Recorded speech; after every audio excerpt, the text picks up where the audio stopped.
लेकिन उन्होंने पूछा है कि प्रकृति क्यों बुराई कर रही है। नदी में बाढ़ आ जाती है, निर्दोष लोग डूबते मर जाते हैं, या आग लग जाती या कुछ हो जाता। हमारी कठिनाई यह है कि बुराई को हम स्वीकार नहीं कर पाते कि वो भलाई के साथ अनिवार्य है। और उसी नदी के किनारे जब बाढ़ नहीं आती और खेतों में गेहूं फलते हैं तब, और जब उसी आग पर रोटी सिकती है तब, और जब उसी आग से मकान जल जाता तब हम कहते हैं ये बुराई प्रकृति क्यों कर रही। लेकिन आपको पता है कि अगर प्रकृति ऐसा इंतजाम कर दे कि आग जला ना सके तो आग से जो भलाई होती है वो भी नहीं हो सकेगी।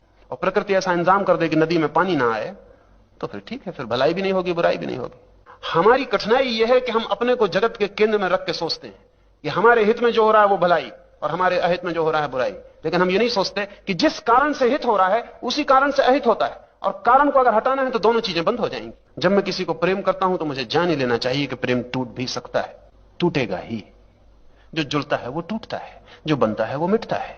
जब मैं एक बेटे को जन्म देता हूं और बैंड बाजे बजाता हूं तो मुझे घर में अर्थी भी तैयार कर लेनी चाहिए, क्योंकि कल अर्थी भी उठेगी ही। जो जन्मता है वो मरता है। लेकिन जिसने बैंड बाजे खूब बजाए और अर्थी को बिल्कुल भूल गया, वो छाती पीट के कल रोएगा कि बड़ी बुराई हो रही जगत में। आदमी मरता क्यों? वो कभी नहीं पूछता कि आदमी जन्मता क्यों। जन्मने को हम बिल्कुल स्वीकार किए बैठे हैं और मरने को बड़ी तकलीफ उठा रहे हैं।